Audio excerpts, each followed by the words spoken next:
Hi. I'm not going to tell you who I am. I'm Brigham Young. Anyway, I'm going to do a video from my education. It's going to be very short and probably very outdated. Here's why, and this video will become dated. There's no doubt about that. After November 6th or 7th, I'm going in the trash can, and I know that. I've had my 15 minutes. My education, I took several classes, obviously. A degree from Brigham Young University in social work. I know people pretty good. Master's degrees and advanced credits after master's degrees. Let me tell you why Mitt Romney is not going to win the debates. And let me tell you why the Mormons are not going to succeed in becoming a theocracy of the world. Now, I'm almost 65. I've lived a long, various life. Good Lord, I've worked with my hands in construction. This is not a weenie out of the pants story. It could be, but it's not. I work construction. I've been a bus driver. I've been a counselor. I've been director of residential facilities for emotionally disturbed children. I've driven school bus, and I certainly have had some job experience. I've worked when it's so damn cold. I'm a journeyman glazer that my hands would freeze outside in Utah when I was carrying glass, and I couldn't feel that they had cut me, and I'd look behind me and there'd be blood dripping behind me from the injuries. I've been married 5 times, and I've married Mormons and Mormons and Mormons. That could have been my downfall right there. I don't know. I've married cheerleaders. I've married BYU girls. I've married my wife currently. She's my 6th marriage from the Philippines. And she's a returned missionary. My cheerleader wife was a returned missionary. I have 14 kids. And I'm almost 65 years old. And so I've raised kids. I've sent kids on missions. Now, that's an exaggeration, okay? I sent my daughter, Rachel, on a mission because she was living with us. I left the church, and my ex-wife sent John on a mission. So I just want to be very honest and very clear. I don't want to try to be something that I'm not. My point is this. What I'm going to tell you is coming from an experienced, knowledgeable, well-educated man. When you're in a cult, you always have the right answer instantly. Always. Instantly. That's the way the cult trains cult members. When you're in the real world, there's a lot of gray areas. Not in a cult. There is absolutely no gray area in a cult. Now, here's what I want you to do. It doesn't have to be with Mitt Romney. It can be with your grandfather or an older person or whatever. Now, there's aberrations. God, you know there's asshats everywhere. They can be,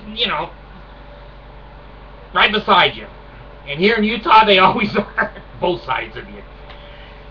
I want you to listen to experienced people who have lived a real life. Now, let me give you the debate questions. And I teach in principle. I don't teach exacts, okay? You say to President Romney, well, when teenagers disobey you, you should just throw them out of the family until they appreciate what they have. Isn't that what your church says? Well, let me tell you, and bam, you got an answer. You got an answer right now. Makes no sense, but you got an answer.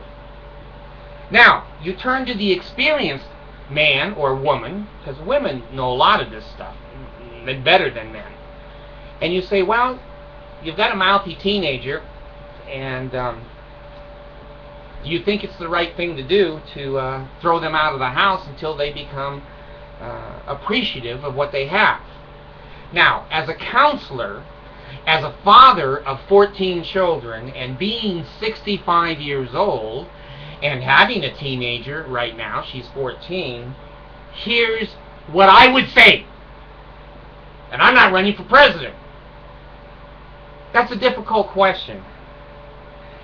There's times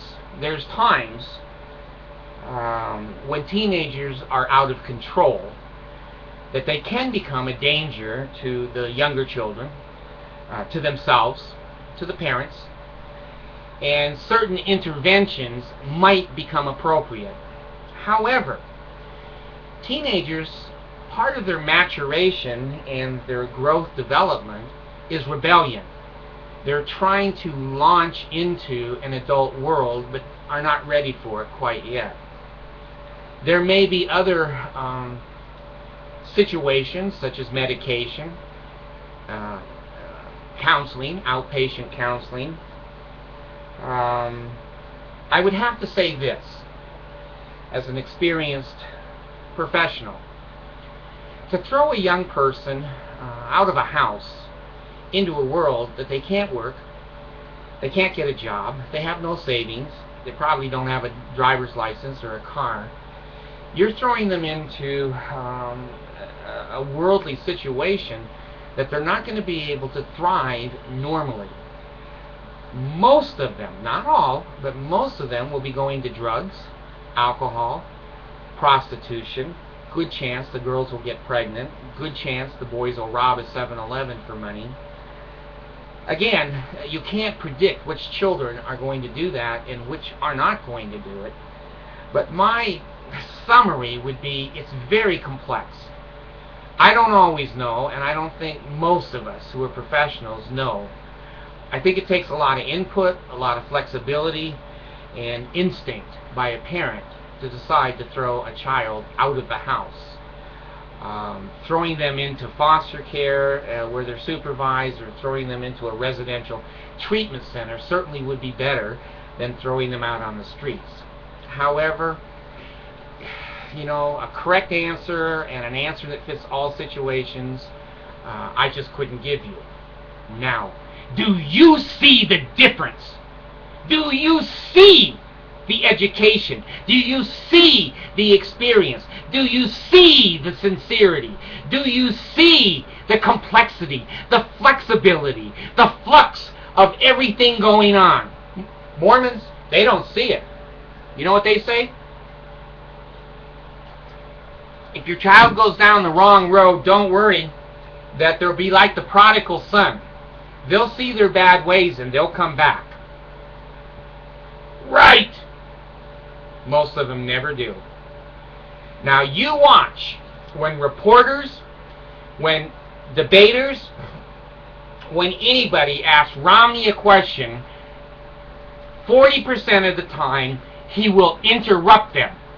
Just like Ann Romney interrupted her interview the other day when the interviewer said, well, what about the Republicans who are starting to draw away from you? Stop it!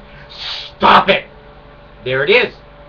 There's the cult response. Stop it!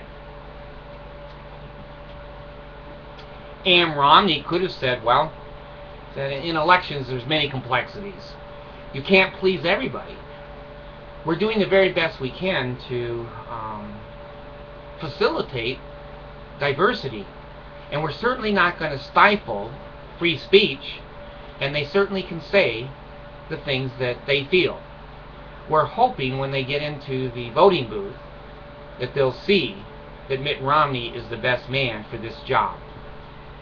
That's what she should have said. She's been a Relief Society president. She's been a Young Women's president. She's been in the cult, in the cult. Stop it!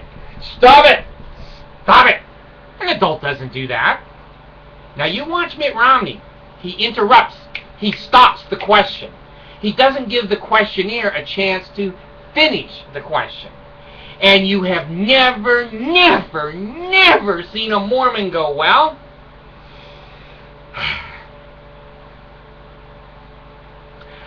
I don't know. I have some experience and some opinions, but I don't know the answer to that question. You'll see us professional people say that all the time, but not Mitt Romney, not a Mormon. They think that if they pause and think, they're going to realize they don't know shit. So they just blubber out the cult's answer.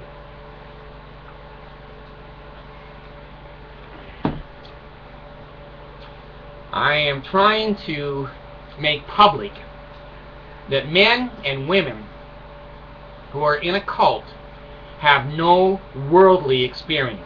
Now people, the Mormons go, well, Mitt Romney went on a mission. He was in France. He speaks French.